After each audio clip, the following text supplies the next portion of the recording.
अध्याय 6. धूम्रलोचनवध. ध्यान. ओम नागाधीश्वरी बैसली फणिमणी दीप्ता नळे शोभली देही कांती अशी दिवाकर जशी नेत्रत्रये रेखिली माला कुंभ कपाल अंबुज करा चंद्राच डोई दिसे सर्वज्ञेश्वर भैरवाग्नी अशी पद्मावती ध्यातसे. ओम ऋषिर्वाच. देवीचे ऐकोनी ऐसे दूत विद्रोह तो करी दैत्यराजास विस्तारे कळवी व्रत जाहले. ऐकोनी दूत वचनास क्रोध दैत्यराज तो धूम्रलोचन दैत्यांच्या सेनापतीशी बोलत. तो धूम्रलोचना जावे आणावे ओढून तिला धरुणिकी सदुष्टेचे बलात्कारी करुणिया तिच्या संरक्षणासाठी यक्षगंधर्व हो कुणी अवश्य तत्क्षणी त्यांना वधावे त्वा महाशुरा. ऋषिर्वाच. आज्ञांकित असा शीघ्र तो दैत्य धूम्रलोचन 60 सहस्र दैत्यांची सेना घेऊन चालला.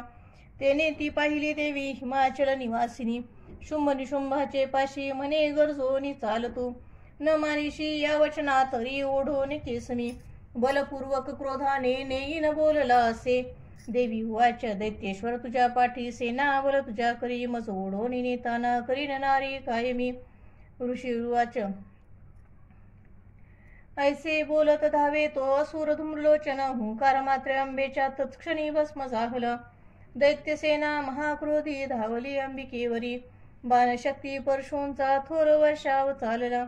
देवीचा वाहन सिंह आयाळ हलवून या गरजुनी सैनिका माझी पडला कुदनी त्वरे दाडा पंजे तीक्ष्ण मारी विदारी जबड्यामध्ये घायाळ करून टाकी महादैत्यासी सिंह तो नखाने फाडले कोणा कोणाचे पोट तो चिरी चपेटा मारुणी कोणा धडाशी करी वेगळा भुजा मस्तक तो तोडी दैत्याचे पोट फोडून केसरी पीतसे रक्त आयाळ हलवून या अतिक्रुद्ध असा सिंह क्षणार्धी चवताळला मारी असुर सेनेला देवी प्रिय महाबली.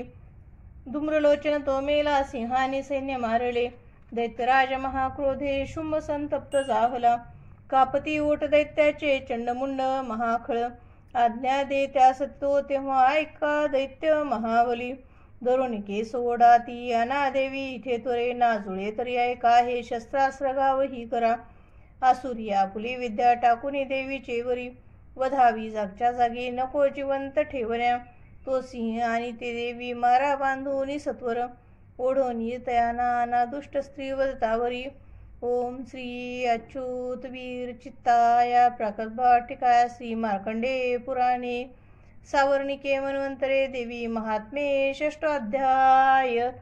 श्री कुलदेवता चरणार्पणमस्तु.